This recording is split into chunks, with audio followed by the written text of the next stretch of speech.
One thing I hear a lot of people say that come to me for lessons is, I want to find my voice. I want to find what my voice is. Well, this is how to do that.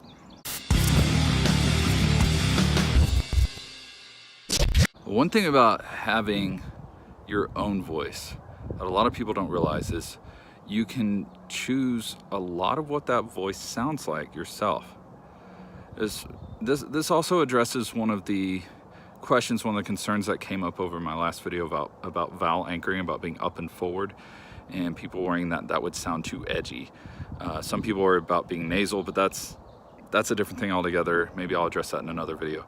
But as far as finding your own voice, where you place those vowels does not have to be at the front of the soft palate. Like I talked about, getting out of your throat, getting more resonating along the soft palate before with the vowel anchoring.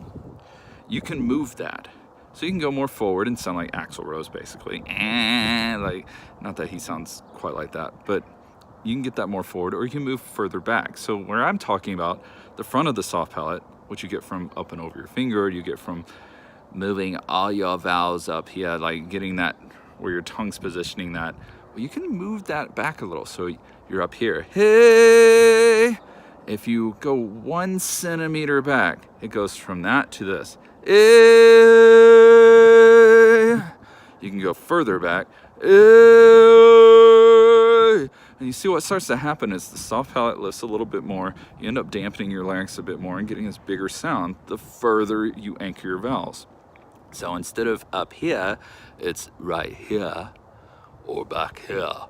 And as you notice, yes, it changes your accent a little bit too, but relaxed speech isn't the way you're gonna sound when you sing. That's just about where your vowels are being formed. So if you want a more edgy, a more rock-oriented voice, yeah, go a little bit further forward with where you practice keeping your vowels and forming your vowels.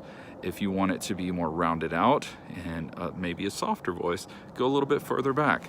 And yeah, you can move these depending on what you're doing. Like, you can move them according to the song. You can move them around a bit for different things. Now, this is different than going up higher in pitch and the pressure of the voice moving deeper into the soft palate, and that kind of adding overtones to your vowels to where you get these deeper, more curbing, more rounded overtones that are happening. This is different than that.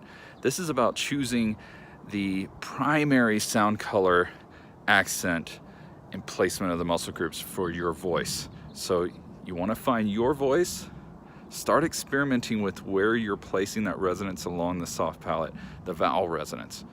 And I think you'll be surprised with the different sounds you can come up from that.